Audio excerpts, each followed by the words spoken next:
So one of the most important things is that we get to see again how the reflection of our 40 days in the Psalms, how it really shows us of, in the life of David. And I think it's so awesome to go over the book of Psalms and to do the 40 days in the reflection to see, piece by piece, day by day, how it does help us and how it does honestly help me, and in such a way where it's really reflective in what I'm going through on a daily basis, especially in seasons in life, and it's so awesome. So the first one is day 11, which is Psalm 16 and 17, where it says the title is the believer's protector.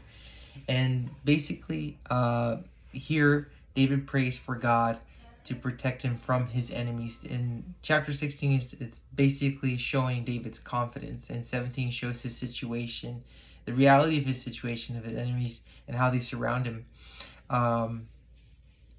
Also, we see in chapter 16 how he declares that Yahweh is Lord, in basically showing that he has this peace, right? And it's super important that we see that in the midst of that, how it's his confidence, but his confidence is in Yahweh, in Lord, and how Yahweh is Lord, and it demonstrates this peace, right?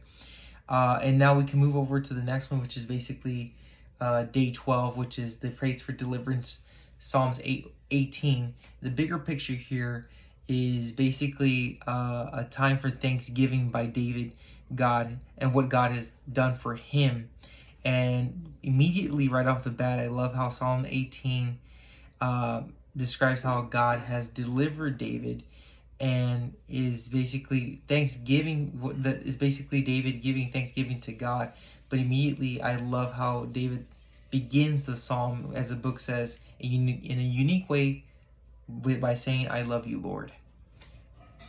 It's amazing. It's humbling for me. It's amazing to hear that, because it's a posture that makes me see that it's the title says praise for deliverance, and we do see it's a praise of thanksgiving from David, but his reaction is simply, "I love you, Lord," right? And I think it's so here because it shows a lot of his intimacy with God, in a sense of how God is his fortress, how God is his deliverer, how God is his stronghold, how he is his refuge, his shield, his deliverer. And this is what's so important, because for us, we can see how everything that God did for David, he does for us through his son Jesus, right? When we see that, how God has delivered us, right? And we can move over to the third chapter, which is day 13. Sorry, not the third chapter, day 13. I apologize. Psalms 19. And the title is God Reveals Himself Through His Creation and Instruction. I think this is probably one of my favorite ones, honestly, because in this picture we can see how in Psalm 19 God reveals Himself through His creation, and one of the examples is through the sun. And the sun is used in the sense of to show the glories, the wonders of how the sun is compared to the beauty of God, basically, and the wisdom of God and the goodness of God as well. But the fact that the sun is God's creation reveals who He is, in the sense of that very aspect, that it shows because of God's creation we can see God in His creation, right? And He makes Himself known basically through His creation. So that's one of the ones that speaks most to me, because I love going out to nature, and I can see how truly I can look at His creation, whether it be animals, or whether it be even us as individuals, or whether it be humans, or whether it might be hiking, and I can see nature, and I can see how God is using that, and how that demonstrates who He is, and His goodness, and His glory, and His sovereignty over us.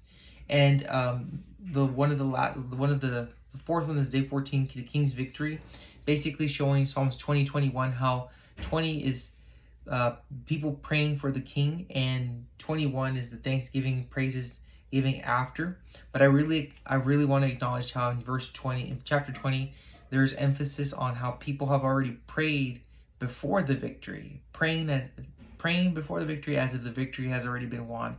And it's that idea, that knowing, and not only that knowing, but that confidence and the understanding, and just to have that perspective of the confidence in God, even before the victory. And I think that speaks too much to me, because it puts us in a place to realize, for me, that our faith in the Lord should be one that's a solid a solid one that's put in a foundation that God is the victor in everything. He is in our, if He is Lord in our lives, then He is going to help us, and He's going to deliver us in whatever situation that might be. And the last one is day 15, from feeling abandoned to exclamations of praise.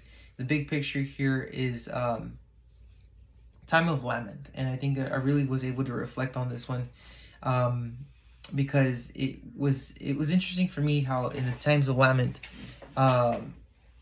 there's a personal time of lament, but at the same time there's a time of praise at the end of it. And because sometimes in times of lament we can be so distracted with what's going on, but in the midst of here in Psalms 22, David's sense of abandonment was also an exclamation of his praise and his experiences. It was an exclamation of his praises as he experiences the Lord's salvation, right? And it's also interesting to see how it's a foreshadowing of Jesus suffering on the cross as well. But with that said, the time of lament, it's so incredible to see how, like, even then, we have the example of David. At the end, he wanted everyone to see the victory. And I think that speaks so loudly, because we can share the same thing in our lives. That when we've gone through a time of lament, we can see how God has delivered us, that we can share this time of deliverance as a time of testimony. So thank you for your time. Thank you for listening. And this is, once again, the reflection number 3.